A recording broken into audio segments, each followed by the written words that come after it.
Ghana oman oman a timamfo ewo mu bi na eya na asem bi ekoso na enkoyi a Ghana fo ebinu ye chechire ya adwen na yehu yenso ye fapem ene ye tibia ye bom ewo Ghana memo hase Akosia Sparkles ene midin oyema wakwa aba Enfambra Attention TV so me pa cho wende ye Ghana kasa Ghana obi anka ne de den na ekoso ewo Ghana memo hase enye ye de na esanso ye de you say petrol, you say no petrol no.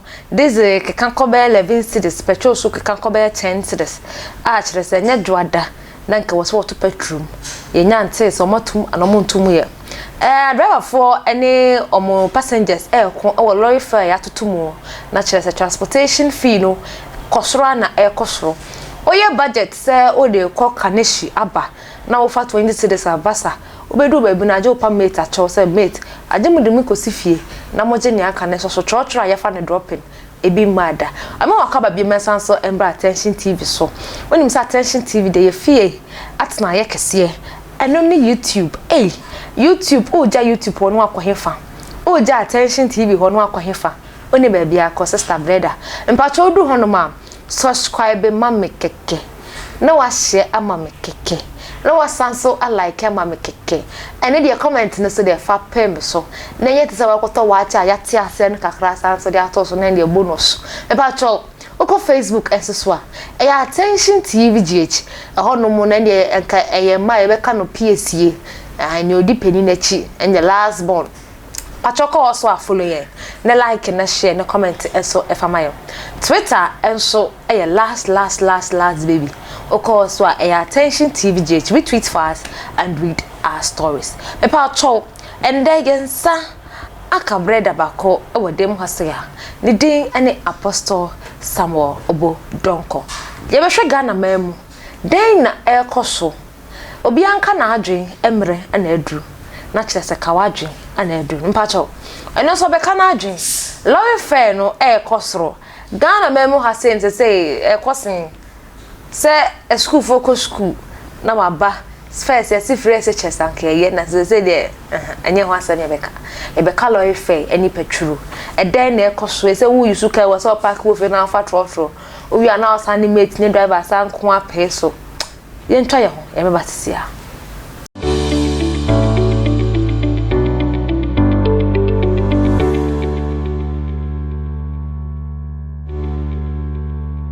Busia me das sa wonya bre ele twa ma me twa me ho se ma pe e de eba ye me saka Apostle Samuel Obo Donko ene ne betwetwe nkomo afa petrol ene yenka ne se transportation fare kosoro e wo Ghana memo hase abusia ye ba kohwe ye correspondent ono so ato no ho esikrom ebisa Ghana fo se no oman no send na eko eye because of Ukraine any Russia ntokwa eko ninti ana yanka na se petrol any transportation ekosoro na ana se yanka sa no omu di petrol ni ba shell fo ni bi ana petrol stations fo ni bi e de wanka sa efe etoto so na Ghana fo bi no eka yensa aka Apostle Obo Donko e wa hanu se ne no betwe nkomo yenko na ye ne no enko twetwe nkomo apa ma wakwa aba ya me de ma me ojiri se bibia eye boko ja mo pa ya mo boma yenti ya da na ya da wani bia e just say bibia eye boko me bisa mpa cho say o man mu no ekosen yo dasi so me that me chia me bro na so hene okay na na kuju ademu me chia ndo na me ma na patente amen ubi sase o man mu etesai pachoan sesi aye no tumi akasa o man mu nshadando o man mu njo nshadando amo chire o man amo chire o ya man papa elena ma okasa bele force utubira na ba chire si be bia na mete ade ba ko a ubi sa akola na ya ye wo no obaka chire se onye nsuo no wow akola na ya ye wo no be sanse wo ha no so obaka se onye nsuo no na minnim se Ghana nsuo no yakoton sa kwedu obi fiu so obi afasa ye de to ma Ghana fo bi nnumo minnim ma me wonya nsuo no mo okay atara bi amemi gale pia wata ba ko for cities ai That be one day 5 cities. 5 cities. They do got top water 6 cities. Then now jale. Na me yan dey say nsuo na kwa you ko di obi nsemu nto makwa me yenya bi. Na se se bia wo no nsuo nwa ye din. Awurade yankopon. Pipe ni ho. Awurade yank. Pipe ni ho. Na hu so mo the pipes na be go form. Na nsuo na ngasa mba pipe no mo. Ntira me ka say nsuo na kwa di obi ho no. Okay. Because nsuo ni obi wa nka pipe be down ho e kwa ba ye boso me yensa. Anka nsuo ni na e ma nka obi anya bi. Nkwala ko so mo nyale. Enye on to hu ne say openintia. Oh, match Ghana so say opesi so da ho. Okay. Ana me gwa. Akoso mo nsuo opesi e da ho. Patro e da. Enwe.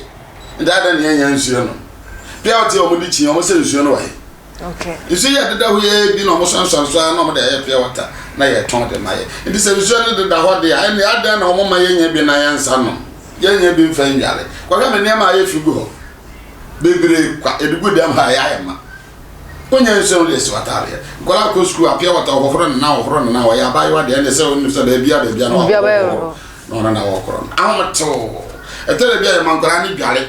No masere nkuto ne bebre. No ade ada.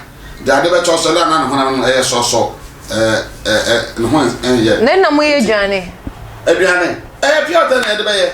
Wow. O ka be nko tete pia water na o de ahono mole no na waka. O ye nkwan na da ba ya ben kwa de na tia pia water no use ba ya sachet aka. Therefore, na che say inso e be toto de e be koyi amamu pa. De bia ba ya so le am bompa se wra to nsuo. Oh, okay. To nsuo no ni petri monten. E bi se uto nsuo a otre ni benya bi o de bonye ni benya bi. Obi a benya nsuo ni bi. No de idea o person de ye. Okay. Na sa wa to nsuo pa na de da form head dia. And the old bucket ko bom kro be ba ka che se tua tax and so na wasa. Okay. Yeah, okay. Pastor to us. Enti obi sa say o man mu tesen a o man mu anjo kra anjo. Yeah, share transportation any increment of yan can say petrol ni diesel utwishen. Me twishen yo na ma park me ka na esiwa. Adenti. Wonu nenti. Na nsuo pa na minto ana me ko top petrol. Me so me ka no dey use gas. Wow. Enti ma me dey esiwa me gana me ho. Ojo. Wa hwe ya na me dey abufu akakasa na obi akasa o sofu yo onye. Enye sa me nye me ho yira me. Nanka ya nia sa Ghana ya si etu petrol anambwa. Ghana ya si etu petrol. Oyo. Petrol so mutu. Dabi mente. Sa. Oyo na mate say yetu e wo Ghana be. Obi kra nya oyo wo nafuo. Awona memo no ho a. Emiri de mete so obi wo tu fam na wanya. Jeze nya me de bibia ache ye. Ada na ye bresa ye ti ye me na ye bresa. Wonu sa na nsan ka me kwa bresa akodo. Ade. Se nkra ha na asetena no. Akwaye te se utunto fio tu fam a obetu aka. Ukodu so a obetu aka. Ohwem obetu aka. Okoja wona de ande na chese asamkese na aba. Nti na me hwe kura ase me fa me kokko ase jan se kan tutu bebe kakra bia mtumi hum go ho mtumi ji so go mtumi bibia ara na makata so taxi tu ani. Nti na me hwe se ne a ababo ne kana na ya dapora me bank na ha. Mama san kwe na mo kokko mbra na so asore ne nyame mbanti ije omo ho enyi. Ana ma me ditimo sa o anka ma kwa kura ase me kwa de a kama sasa me yere no me ma ya kwa kura ase. O man no ma ye tena do ye pampeni fortune ye pa woncho ye wo hode ma wo won so wo hode ma ye wo ma ne ma mongo se ga na efu kra na ye ba ya ye se o ma mpani o twitwa asase na ye ndu aduane ye ho beta ye ba mo hu say Ukraine ntokwa no ene Russia ntokwa na ma petrol ni me kan say diesel boss akoso. Oh me mom de ni hu na sa no be kuna ntokwa wo say fa ho ba. Oh say won say ye kan say petrol ni bi fi ho diesel no bi so fi ho na ba. So what to say you to yellow man na ade a ye wo bie na ye won kire ya na ye kojo obi bie aye sa ukita ka na wo battery nye na wo spark ya nje so spark ya nje so na wadam fu bi ebe do won channel so woni na ada so jale be battery no na wo tu ona na battery no ade abeso na test na I just so to tu na ada ma wo de nsi so to ko woni so na sesi a na quite say ye hu ye ho se ye nibi okay enti ye dan krofo ma me abraba ye boso nye ne nyina na obedan obi sa ho esa wa Bible class nsa nya adwuma nsa se didi bure ne ye den no no nya onya petrol wo ne kuro okay eye hwehwe mu ese Ghana ye wo baabi bebre wo ha petrol ene oyere nyina ye benya bi wo ye kuro ma Ghana den ye ni so bibi sasa Ghana ye ne hwia den na wo beka ye wo bibia wo Ghana ha ye wo adwe woni ma akokono rabbit akokono dabi akokono owo abem okay agona te se gogome but ono oso nampa o sa hwe ni brofu din ede me ne brofu din de ni wona akokono so de classity sa na friend de classity akokono abena munya akokono wunya asamanjo de se woni dad eno so woni na ye fefe no dabi ono ya boa okay akokono na nyina na watene wa badani asamanjo nkola de dia god price ne se no se ya uje ya na what to say 21st century phone de mun sa share she o manya ya timu no abe no wonya nsan firim after sikwa ye firi abe mu nse fu efiri abe mu akokono efiri abe mu asamanjo efiri abe mu ye wo bibia efa ne dommo eno se efiri abe mu ye dua ba akopehwe ne ma ye nya firim ada ne ho kire ada ne ye bere ada ne obia e kasa o hu ni say ye mindset no no se kam mo se adwe ne nya de pedua ne bere my adwe no because I was like say you say e be utilize nyoma ye wo Ghana memo ha say so be think out when of the no aboa ne ni agea to kan abete so fast fast by so enti akwai te say Ghana na kasa no ye to ye ne say na ye no bo na kwan ya ba fa so ma aba na ya no ma bo de ti so bi de breye that is why ye crap petrol if you be man so wabra ye say ye petrol mu tuna pomo ba ya so po wa ha yes ye wo po me te say no mu tu bi mom awo Ghana mama say ba man te say about enti na me ka say Ghana ye wo petrol a mu tu na ni tro kra ye nim tu ye ko fa China for na Ghana kra se si adan kra na ye kra se ka fo bi no wa bitu se so na ni tu se aso na ni tu se sika na ni tu ba won hun say ye so we like I say ye de hutu ni paso to too much sa because yen kan sanka intokwayi ba ye anka petrol ni nyama bi say no enkoso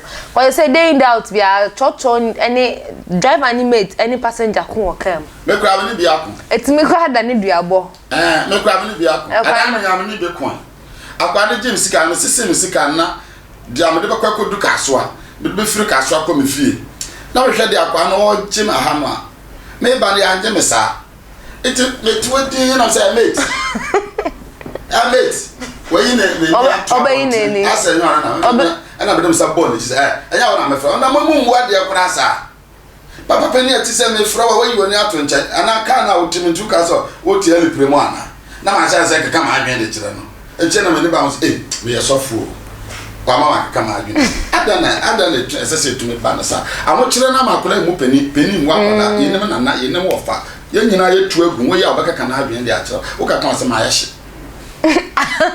dia na ma wa ye hye ma ye so ma ni ma ye hye ma ye hye o ma ni ma ye hye me be na me nyanya adwan ba kwa me pepa ye sabo onim sabo ai ebro ni nkate mo be pepa 2 cd mo wona na o hye bia to bi bato me ho mate me ne je mo pa na ma me ne de chi sa na bra ba ko frɛ no se me yi homa wa na no se ai na enwira na wo yi no yi a no de egu na de mo yi a no de egu na de enwira nko a enwira ko yi be tre odugu na de musa fa aka ebro tutu e be na se na se me nya nto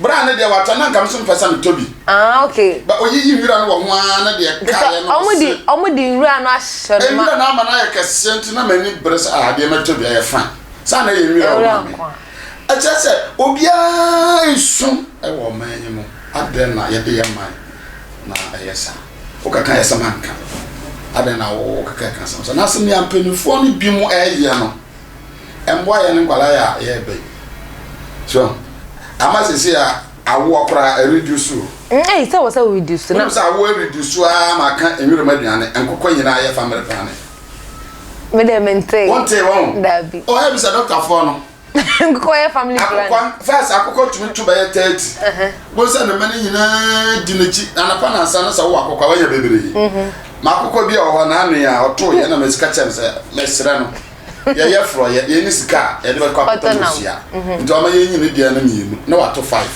ɛne yɛyi mmienu na ɛka mmiɛnsa wonim sɛ akokɔ no ɔbɛbobɔ no ɔbɛhwane ne mba no kɔsua mmiɛnsa pɛ no wɔhwane baako ada na nso yesa na so na kyerɛ no sɛ me nyɛ aduane mfa ngu no wanka nkokwa no ma na bebree saa na me hwie aduane gu hɔ a na omudidi me nyɛ sika ntobi nti ɔno so so ɔno ho nsuo na ɔwɔ bebree ɔbɛyɛ sewro ɛkɔm de abɛde no nti baako no obetuna ho ade betuna akɔ aso aduane de ato no kokokoko na de ba na ba family na ɔbɛyɛ ne saa ɔmo nyinaa asesa family planning owu bebre ya no be kire enam Ghana share yeshinti sister Ghana de esu na se de ensegu yetire so no yesu se buya de aye fi se o man no no kwasam o man no ayeten o man no ayeten ada no ti se simpanifo no bi se nka da konkro mo bete so on beto so mo o se say nka da ko na ka 1 cedi